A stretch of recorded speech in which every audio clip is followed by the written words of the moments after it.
Ելենա Արշակյանի «Ծովաչքերի պատճառով» սերիալի նկարահանումները շարունակվում են, մեր կողմից սիրված դերասաններն էլ շարունակում են մարմնավորել իրենց վստահված կերպարները։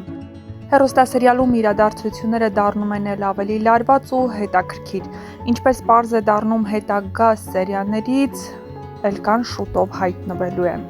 Իսկ թե ինչ վիճակում է հայտնվելու, կիմանաք, եթե միանաք մեր ալիքին ու դիտեք մեր կողմից պատրաստված հաջորդ տեսանյութերից մեկը։ Գոռն ու Սարան վերջապես միասին են, Ռեբեկան ու Արամն արդեն հասկանում են իրար ու Արամը հասկացավ, որ Ռեբեկան անտարբեր չէ ու զգացմունքներ ունի իր հանդեպ, մնում է Արմանի ու Էլկայի հարաբերությունները։ Այսօր դերասանուհի Ադրինե Աճեմյանը սոցիալական ցանցի էջերում պատասխանելով հետևորդների հարցերին, թե արդյոք Արմանն ու Էլկան միասին կլինեն, նշել էր սցենարիստ Անահիտ Մխիթարյանի էջը և պատասխանել, որ այդ հարցը պետք է Արմանը որոշի, իսկ Արմանն ինչպիսի որոշում կընդունի, կիմանաք շատ շուտով, ընդամենը օրերի հարց է։ Արմանի հայրը կարծեք թե խառնում է բոլոր խաղաքարտերը, այն մարդիկ, ովքեր եկել էին Արմանի հոր պարտքերի հետևից, Էլկային ավտովթարի են ենթարկում ու Էլկան հայտնվում է ծանր վիճակում հիվանդանոցում։ Բնականաբար Սարոյանն արդեն Արմանի հանդեպ այդքան էլ բարիդրացիական հարաբերություններ չունի, քանի որ նա ամեն գնով պաշտպանում է իր ընտանիքին։ Եվ Արմանի հոր պատճառով ևս մեկ անգամ այս ընտանիքը ծանր հարված է ստանում։ Արդյոք կներվի այս անգամ Արմանի ինքնագլուխ քայլերը և վերջապես ինչպես դուրս կգա հիվանդանոցից Էլկան, ցույց կտա ժամանակը։ Նշենք, որ հիվանդանոցի և Էլկայի կադրերը բնականաբար արվել են պարտադրված, որովհետև այս ընթացքում Էլկան չէր կարող մասնակցել նկարահանումների, քանի որ մասնակցում էր գեղեցկության մրցույթի։ Ողջույն, ես խոստացել եմ, որ պիտի ձեզ երեկվա այդ շփոթմունքի շիլաշփոթի մասին պատմեմ, ուղղակի նախ օրվա մեջ ազատ ժամանակ չունեցա, ավելի ճիշտ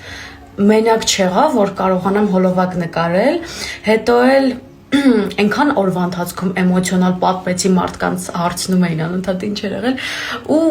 որ զգացի օրվա վերջում արդեն էմոցիաներ չունեմ, սպառված եմ ու չեմ կարող նույնը ձեզ փոխանցել։ Հիմա ասեմ,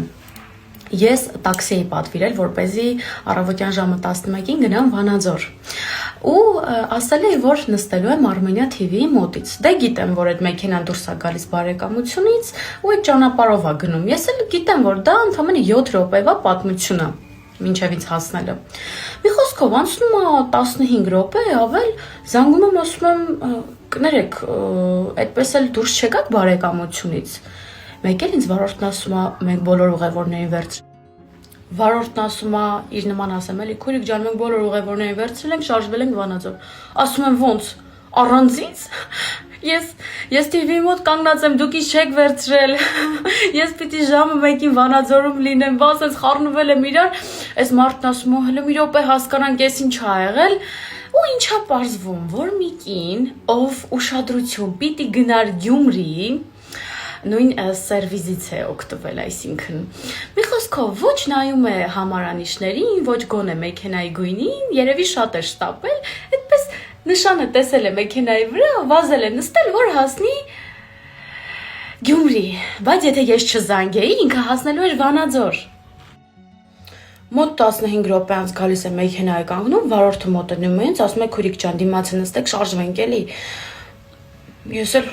բնականաբար այդքան սպասել եմ, արագ սլանում նստում եմ ու նույնիսկ մի պահ մտքովս անցավ, վայ, երևի են խեղճ կնոջը միտեղ ճանապարհին իջեցրել են, եկել են իմ ետևից։ Մի խոսքով այդպես նստում ենք, շարժվում ենք ու գնում ենք։ Ես չգիտեմ նույնիսկ որ հատվածում ենք, այդպես մայրուղու վրա ինչ որտեղ մեքենան կանգնում է, դիմացը գալիս է մեկ ուրիշ մեքենա է կանգնում ու ինձ ասում են ու ինձ վարորդն ասում է գնացեք քույրիկ ջան, գնացեք նստեք, ասում ուր գնամ, հազիվ նստել եմ։ Ու ինչա պարզվում, որ իրենք պայմանավորվել են իրար հետ, որ միտեղ կանգնեն ու տեղի ունենա ուղևորների փոխանակում։ Ասում է գնացեք նստեք, նա ձեր տաքսին։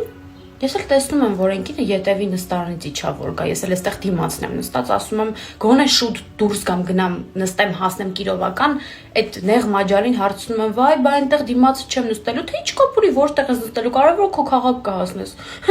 Մի խոսքով Այդպես գնացի նստեցի, տեղավորվեցի։ Ես մտածում էի, որ ինչ որ մեկն ինձ կասի, կներեք, սպասեցնելու համար ներողություն, այդքան մնացիք ճանապարհին։ Ոչ, գիտեք ինչ արեցին։ Գովում էին այն կնոջը։ Երևի ես մի քիչ թթված դեմքով էի, դե ինչ անենք, մարդ եմ, այդքան մնացել եմ այնտեղ։ Ասում են, գիտեք ինչը պոզիտիվ ու հավեսով կիներ, բայց այնքան լավն էր, մեկն էլ ասում, հա, կարելի էր նրան տանել հասցնել Վանաձոր։ Ու ես այդպես մերժված, ավել ճիշտ անտեսված նստում գնում եմ։ Մի խոսքով այդպես իրենց նոր ուղևորին երևի չհավանեցին, նախորդին գնահատեցին, պատվեցին, իրենց գլխին դրեցին։ Ինչ ասեմ։ Ես էլ վերջում, որ իջա ինձ տեղ հասցրին, ասեցի շնորհակալ եմ, անչափ շնորհակալ եմ։ Ու եկա ժողովուրդ ջան։ Ես ուղղակի շատ էի հետո ծիծաղից վատացել, որովհետև sense պատմություններ միայն ինձ հետ են լինում։ Չգիտեմ, խնդիրն իմ մեջ է հաստատ։ Խնդիրն իմ մեջ է, ես ինչ որ միշտ անհեթեթ պատմությունների մեջ եմ հայտնվում։ Այսքանը։ Հուսամ հետաքրքիր էր։ Հաջողություն, շնորհակալ եմ, որ դիտեցիք։